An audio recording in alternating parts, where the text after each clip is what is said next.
Good morning, Geometry Honor students. So Mr. Chen again. So here's the one that we're doing today. So for sections 5.1 of that Big Idea Geometry textbook. And this one, it's actually for one of the other textbook as well, the Challenging Enjoyment for Problem Solving for Geometry. So types of triangles. So objective, name the various type of triangles and their parts. So the first one that you want to do it is to name the following triangle by the size length of the angle measure. So the first one, obviously three sides are different, so it's called the Scalene Triangle.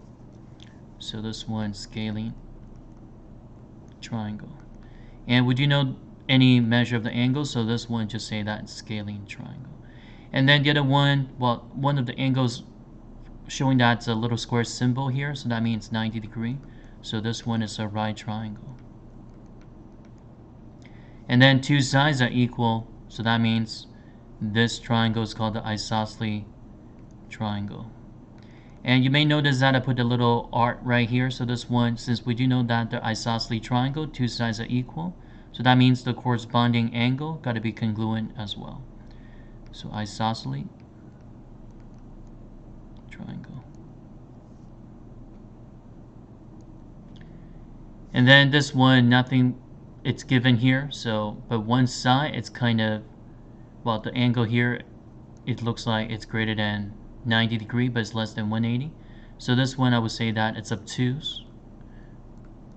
So some people try to argue that, well, the figure is not drawing to scale, but anytime they see that, if this one is kind of a little bit tilted, so that means it's greater than 90 degree, it's less than 180, so it's an obtuse triangle. And then the other one, so obviously this one, all the angle here, none of the angle is greater than 90. So this one is called the acute triangle. And then for F, three sides are equal, and also those angles there, 60 degrees, because they're all congruent.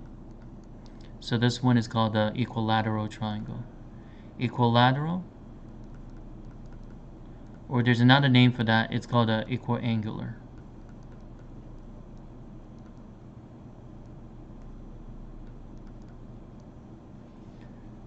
triangle.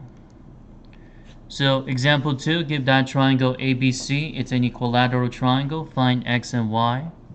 So equilateral triangles, so that means all three sides are equal. So we got 2x squared minus 16. So that equals 16. And also 16 equals y squared. So solve for y first. So y equals square root both sides. So y equals 4. And then the other one right here. So solve for x. So 2x squared equals 32 divided by 2 both sides, so x equals 4 as well.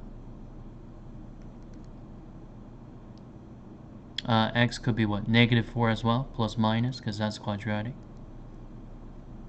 And this one also could be plus minus, because that's not the side length, it's just a variable. So checking the work, negative 4 quantity squared, 16. Positive 4 quantity squared, 16.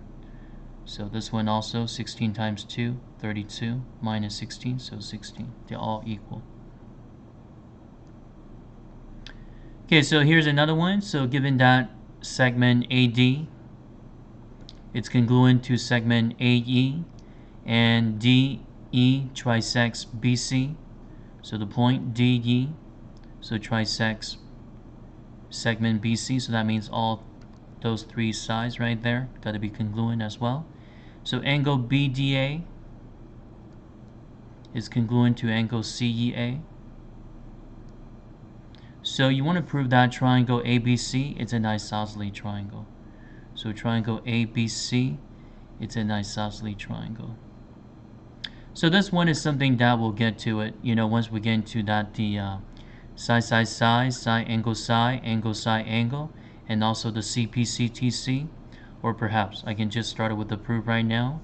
So you guys just watched that the video for 5.3, 5.4, 5.5, proving the triangle congruence, and also using the CPCTC, corresponding part of congruent triangles are congruent.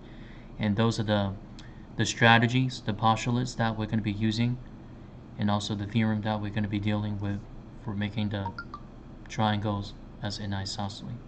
Okay, so start with the two-column proof. Statement and reason.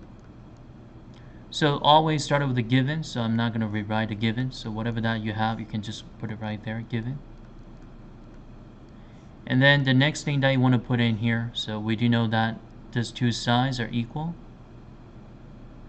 Okay, so one thing that we notice. So, well, let's just set up the plan first. So ABC is an isosceles triangle. So ABC, the entire triangle here. So what we need to show is that the side AB must be congruent to the sides of AC. Okay, so that's the final things that we want to show before we prove that the triangles in isosceles. So perhaps what we can do, we can start it off proving that the triangles ABD is congruent to triangle ACE. Okay, the triangle here on the left, the triangle here on the right. So with all the information that we found, so this one, the triangle can be proved by using psi, angle psi.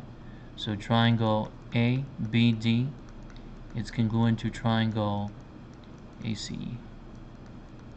So the reason why that is because that is psi, angle psi. As you can see that all those tick mark, the one that I put up here, this one's supposed to be triple. So psi, angle psi.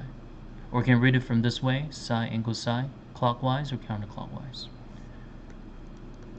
So once we prove those two triangles congruent, so another thing that we can find out is that the corresponding segment, such as segment AB and AC, what do you notice? Well, since those two triangles are congruent, that means the corresponding part of the congruent segments must be congruent as well. So this one is CP, CTC. And then once we prove that those two segments are congruent, another thing that can stay here, angle B is congruent to angle C.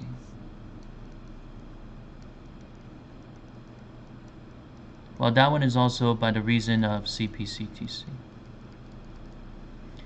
And therefore, statement and reason, see that this triangle here, triangle ABC, is an isosceles triangle. And this one is by using the definition of isosceles triangle.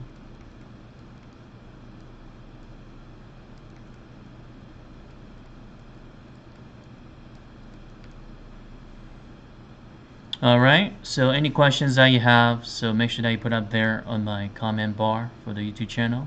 Okay, so if you guys do like the video, so make sure that you click the little button there and then subscribe to the channel. Okay, so thank you. I'll see you guys next time.